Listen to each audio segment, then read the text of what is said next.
Peace, family. This is Oubria. Hi. I wanted to do a collective reading for y'all, for us, just because the energy is kind of, I don't know. I don't want to say what it is before I say what it is. So, but I hope you enjoy this view of a little bit of sky and some trees. It's still kind of warm where I live, so if it's getting colder where you live, please ignore all these outside sounds and enjoy the view. Okay.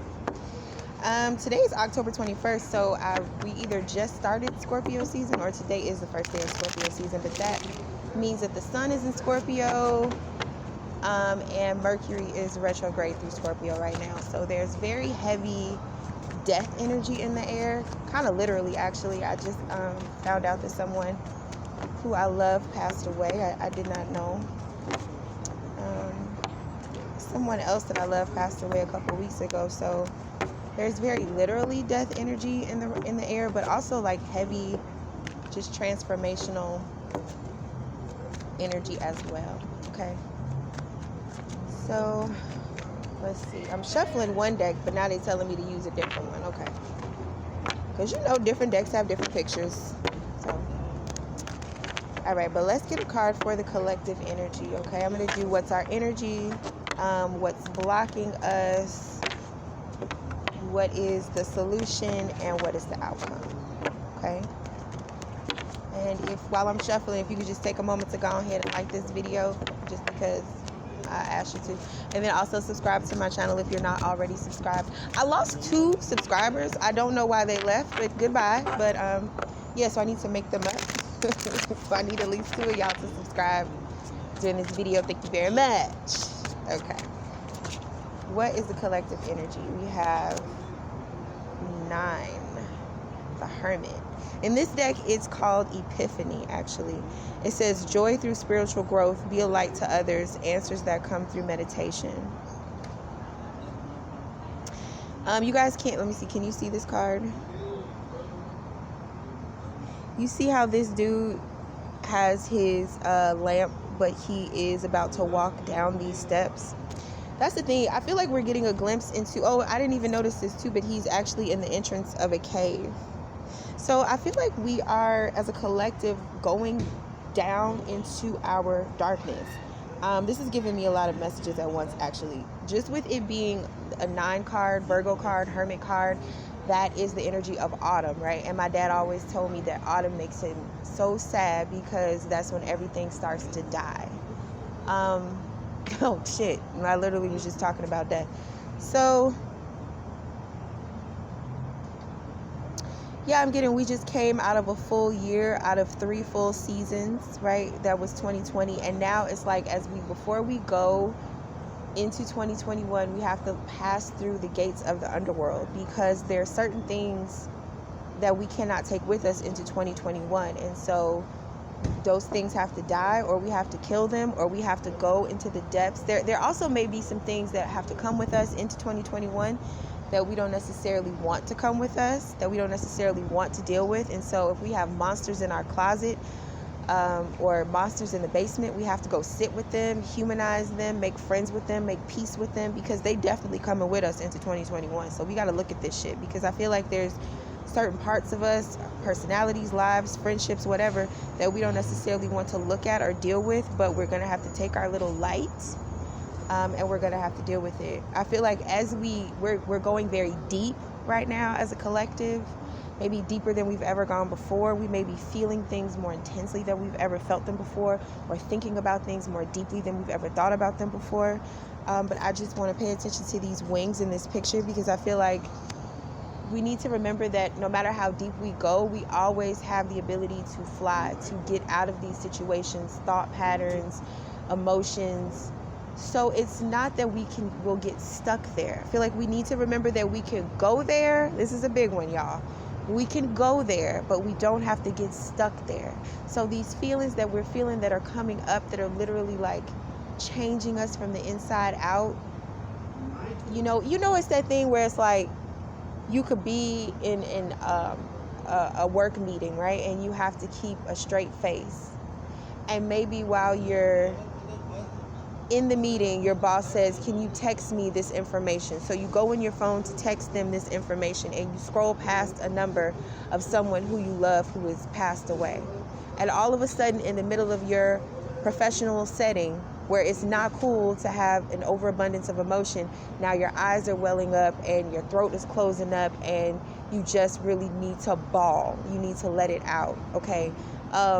But you don't, because you feel like if you start crying, you're never going to stop crying. So it's that energy of, I can't go there because if I go there, I'll get stuck there. But I think we need to, well, I don't even say what we need to do. I just feel like that's where we at. Let me get a card to clarify the Hermit, please. Give me a card to clarify the Hermit, please.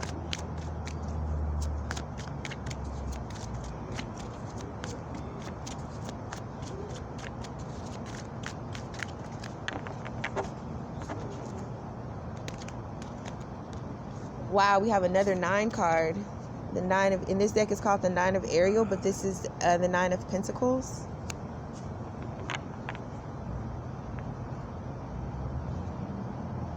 This is crazy because this is a beautiful card. There's a rainbow, but I just for some reason want to cry just looking at it.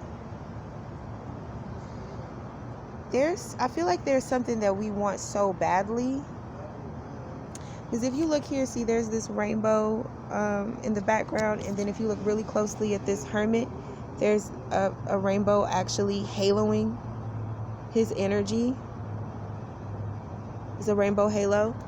There's something that we're thinking about that we want so badly, that we've invested in, that we've put time into, that we've worked very hard for, and it's kind of like I feel like it's something that we wanted in our youth, and now we're getting old. Now we're aware of getting death. We're aware of the fact, when you're young, you think can't nothing hurt you, can't nothing touch you. You think you'll live forever, unless you have the unfortunate circumstance of being faced with death at a young age. But if not,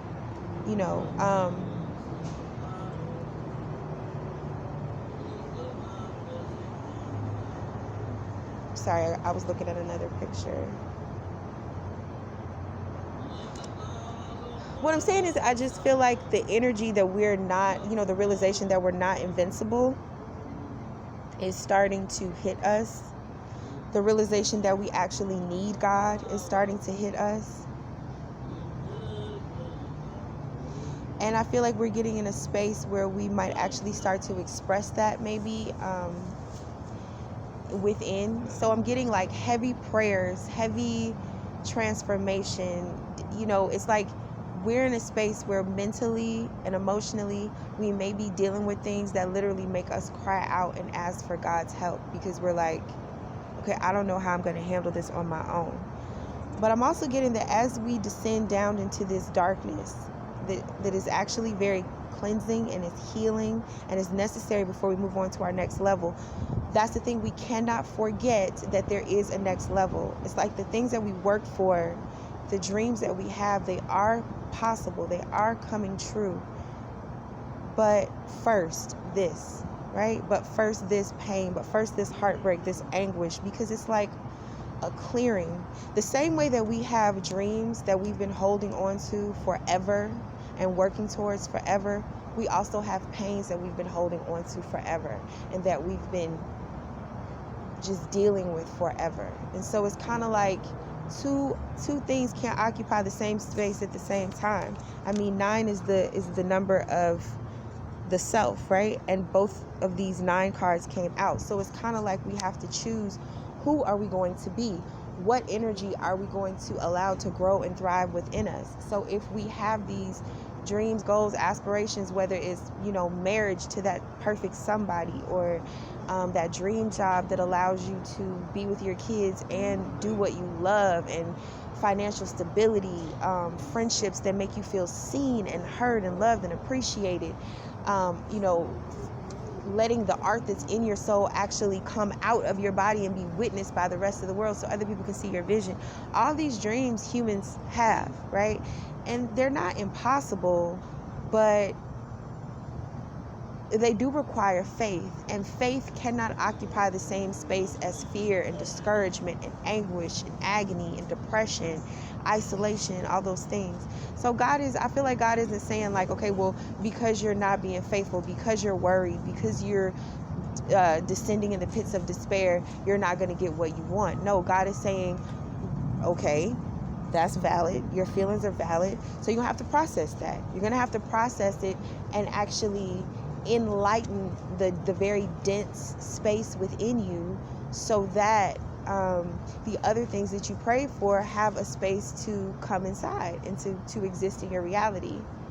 So yes, it's like I feel like we're going through the process of elimination as a collective, where first we just really have to deal with the stuff that we don't want to deal with, but I feel like the things that we definitely do want to deal with are just on the other side of that. And the more we resist, the more that we just prolong and delay our eventual joy that's on the side of everything, on the other side of everything. Okay, so that's our collective energy. Let me get a card for our obstacle. This one kind of popped out. 8 of Pentacles. This is such strong Virgo energy, okay? But in this deck, it looks like learning. And also there's this woman here. So allowing yourself to be guided, allowing yourself to be told what to pay attention to. So I'm getting we could be paying attention to the wrong shit. That might be what's blocking us. And we're so focused on it. I mean, if you think about the 8 of Pentacles in the traditional tarot, it's that person who is, he's very clear in his thinking and his purpose. And so he's churning things out. But here's the thing, you can be churning shit out even if you're not clear in your purpose, even if you're not clear mentally.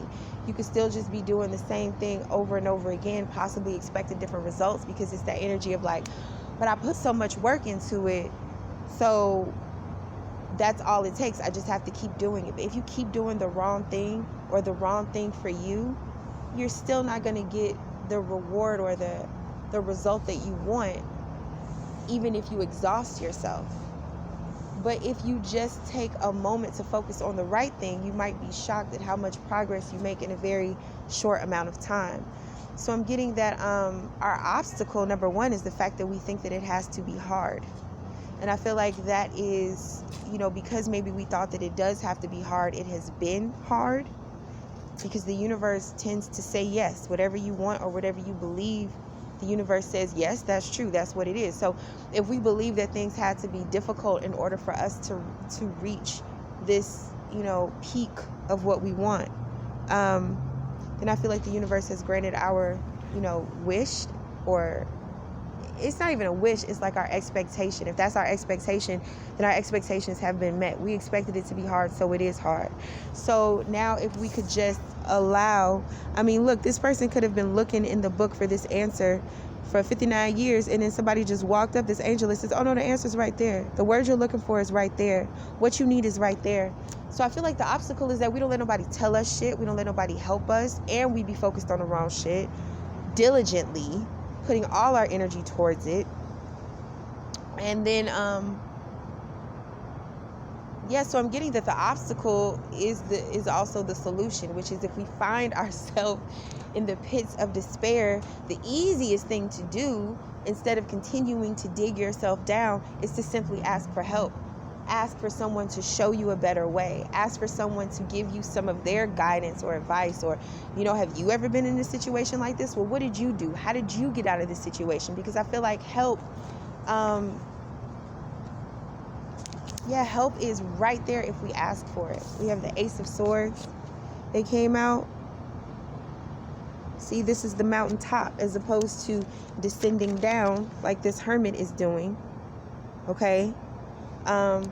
The Ace of Swords, which is ultimate truth. Truth brings you up. It eliminates that confusion. And then we have the New Beginnings card, which is my ancestor card. It's my rapture card, the Judgment. Okay, in this deck, though, it's called New Beginnings. But to me, the judgment is always about the ancestors being so glad that you finally recognize your place in this community that goes beyond realms. Because once you become aware of them, you recognize that they've always been aware of you. And you don't have to reinvent the wheel. There's literally nothing that we're going through that someone in our bloodline has not already gone through. And if we are going through something that's brand freaking new that nobody in our bloodline has gone through, then you best believe that they're in the heavens putting their heads together trying to figure out how to help us through this new shit. Either way, whether it's new or it's old, we need to realize that we're not alone and there's always help there for us. But we have to get it out of our head that our way is the only way. Trust me, as I speak to you, I speak to myself. Okay. See, here's the thing. Each level of this reading, like first I'm trying to give y'all the situation and then the obstacle and then the solution. But I feel like as I gave you the obstacle, as I gave you the situation, I also gave you the obstacle. So we're blocking ourselves. The situation is the obstacle. We are the obstacle. And then as I tried to give you the obstacle, I also gave you the solution. The problem, the solution is wrapped inside the problem. This is the type of situation where there is a gift inside the curse. There is a blessing inside, the problem. So we just kind of have to shift our focus and understand that that's true, that is true, that whatever we're going through holds the key to release us from it. And then as soon as we just shift our awareness and understand that, then we allow ourselves to receive that. Okay? So let's get the outcome.